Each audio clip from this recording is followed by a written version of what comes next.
Goeiemôre by Kruislig se Midweek Fill-up sessie vanmôre. Ek hoop jy het 'n wonderlike week. Ek hoop jy het kans gehad om Sondag se diens te kyk. Ek hoop die woord het jou hart gesny en dit jou hart bedien soos wat dit myne bedien het.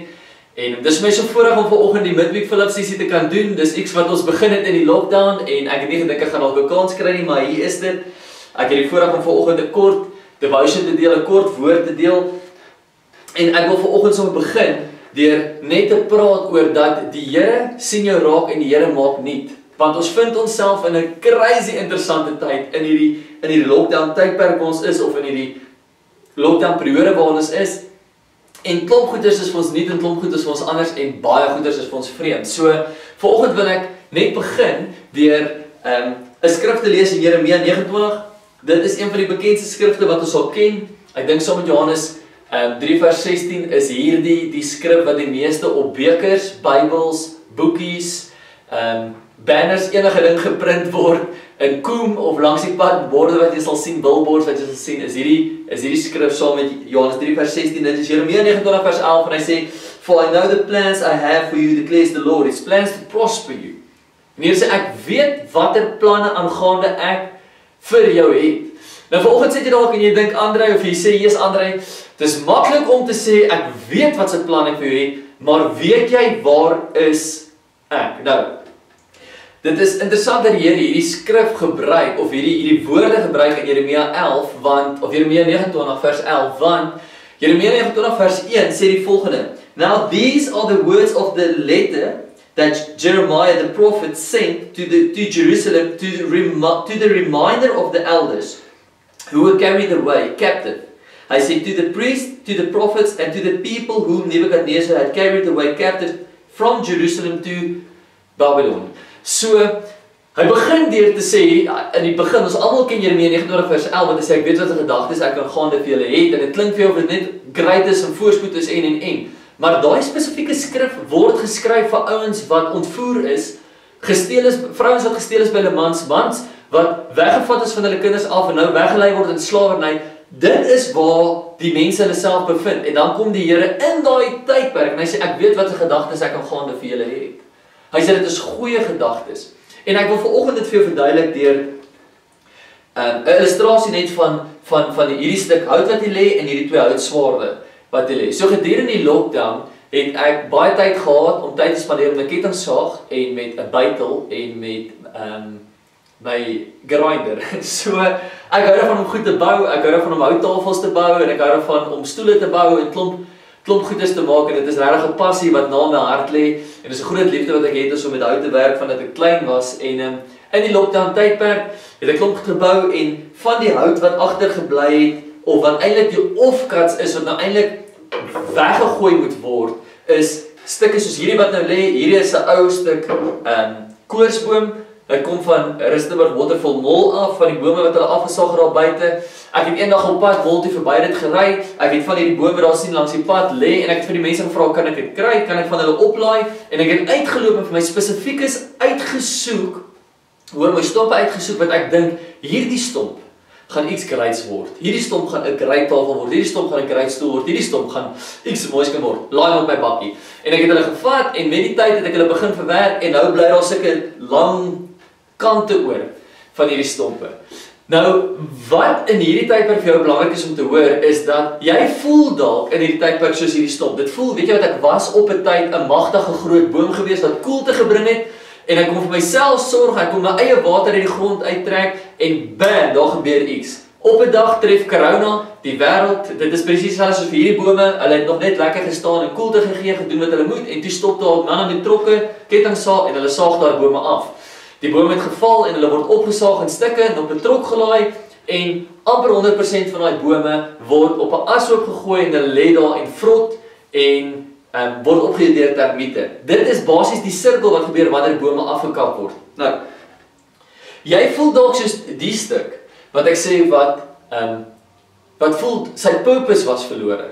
Hy het sy purpose verlore want die doel was om 'n boom te wees wat geplant is by water, sodat jy verstaan kan vrede bring, koelte kan bring en. Maar vanoggend wil ek vir jou sê, wanneer jou lewe nie uitdraai soos jy gedink het dit gaan uitdraai nie, Want die Israeliete het nie eendag opgestaan en gedink, vandag is 'n great dag om gevange geneem te word, vir 70 jaar in ballingskap ingelei te word, en as slawe te dien nie. Ek dink nie hulle het gedink, dit is hoe hulle tydperk gaan verloop vir die volgende 70 jaar van hulle lewe nie. Maar dit is wat met hulle gebeur het. En in daardie tyd kom die Here en hy sê, for I know the plans I have for you. Hy sê nie vir die ouens wat buite die ballingskap is nie, hy sê vir jou, wat op hierdie stadium op 'n plek is, wat jy sê, Here, ek voel soos 'n slaaf van my omstandighede. Here, my man het sy werk verloor, my vrou het dalk 'n werk verloor, of ek's dalk net op 30% van my salaris, die skool soek hulle geld by my kind. Here, ek weet nie wat se kant toe nie, Here. Ek is 'n slaaf van vrees, want vrees beheer op hierdie stadium in my lewe. Here, ek weet nie wat se kant toe nie. En ek wil sê, die Here weet, hoor mooi, die Here weet waar jy is. En in hierdie lockdown tydperk het ek tyd gehad om houtwerk te doen, soos ek gesê, tyd gehad om goeders te maak. En ek kom af op hierdie stuk wat lê, hy's eintlik een kant gesit om te brand, want ek het klaar die res van die boom gebruik om 'n stomp te maak. En André, my seentjie hy's erg op swaarde nou, en hy's opgewonde om nou met goeders te wil speel, en hy wil net heeltyd karate, en hy wil allerhande goeders, seker goeders doen wat seentjies wil doen. En ek sê toe vir hom eendag, okay, kom ek en jy gemaak, ek sê vra van wat wil jy, en hy wil sê hy wil 'n houtswaard hê. En ek begin krap en ek kom af op hierdie stuk hout wat sy purpose eintlik amper die tweede keer verloor het, as ek dit so kan sê. Die eerste keer was sy boom is afgekap. Hy het gedink, "Waar ons moet iemand help my, hulle laai my op 'n bakkie, hulle gaan iets anders met my doen. Die res van hulle word op 'n trok gelaai en hulle gaan gebrand word of hulle gaan lê op 'n hopende vrot." En hierdie kom ek en ek saag die res van hierdie stomp op en ek maak 'n tafel met dit, en hierdie stuk word eenkant teen 'n muur gesit. En hy voel dalk die tweede keer voel hy is, maar ek verloor my purpose. Nou, op daai tyd kom ek af op 'n stuk stomp, so hierdie, soos jy verstaan, is hierdie stomp nie die swaard nie.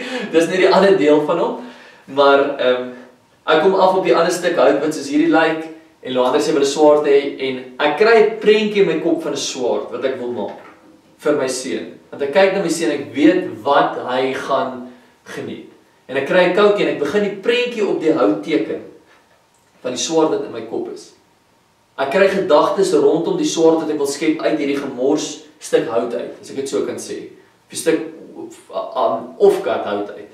En ek begin dit 'n rof draft maak, ek wil 'n draft maak van dit. En soos ek dit maak, sê André, "Ja, is mooi. Hy wil dit hê." En Annelina uit die aard van die saak kom en sê, "Sy soek ook 'n swaard," en ek teken nog 'n deel want ek sien daar's nog plek.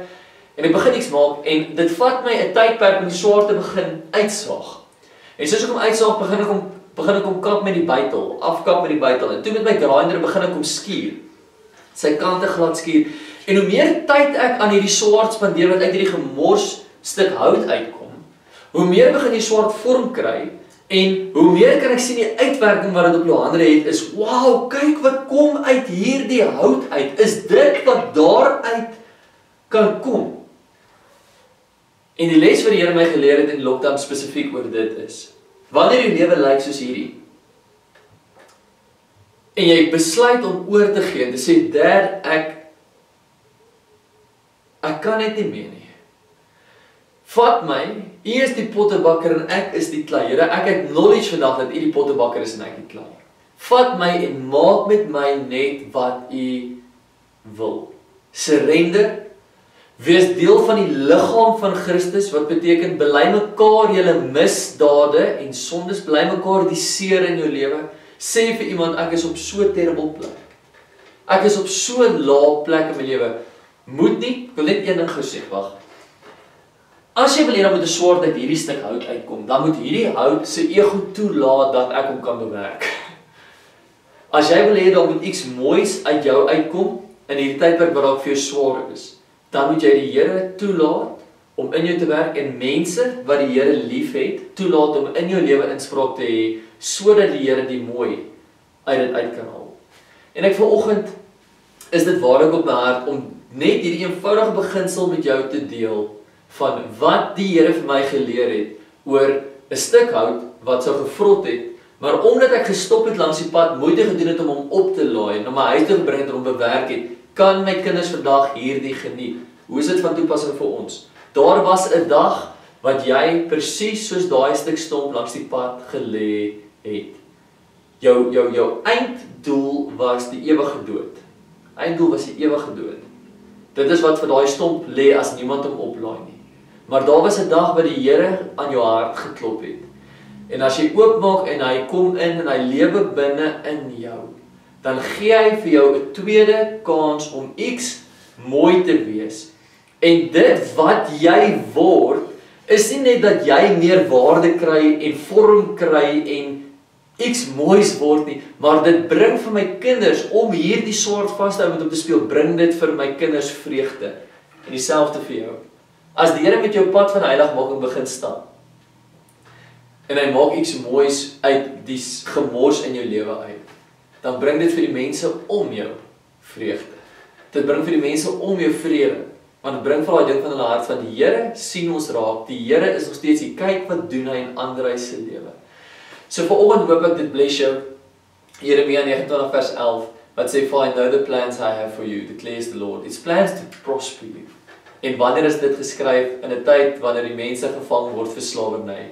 En vanoggend wil ek vir jou sê, "For the Lord knows the plans He has for you. It's plans to prosper you." In 'n tyd soos hierdie, wat ons in 'n tydperk is waar jy dalk voel, Here, al wat vir my oor is om te lê en te vrot. Daar is nie 'n ander hoop nie. Kom die Here en hy sê, "As jy my toelaat, dan sal ek hierdie uithaal. Maar jy moet 100% oorgee en nie terugfight nie." So, ek hoop dat jy vanoggend gebless. Ek hoop die Here bedien jou vandag met 'n suiwer woord. Ek hoop jy spandeer tyd vandag by sy voete in gebed en hoor wat hy sê. So kom ek bid vir jou.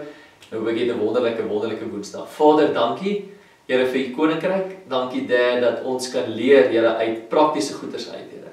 Dankie dat ons kan leer, Here, deur u liefde. Dankie dat ek weet, Here, u sien ons raak en u is altyd dieselfde. Dankie, Here, dat ek weet, Vader, u het 'n plan vir elkeen van ons, Here. En ek bid vir die wat vanoggend voel hulle is ver, die wat voel soos hierdie stuk stompel is net 'n stuk hout wat lê en sy tydperk moet net verbygaan dat hy kan vrot en dan nie meer daar is nie. Bid ek, Vader, dat hulle sal weet, Here. U Gees roep elke een van ons aan, want u sê, "For I will draw unto me all men," Here. U trek almal na u toe. En ek bid dat ons egos gaan neerlê en reageer en sê, "Vader, hier is ek." En as ons dit moet bely teenoor iemand en sê ek is op 'n bad plek, laat ons dit bely en sê, "My vriend, bid vir my, hier is ek. Help my pad van heiligmaking is swaar. Bring my in jou gebede op na die Here toe. Vader, ek bid dit in u naam. Amen. Ek hoop jy het 'n wonderlike week, mag die Here jou bless.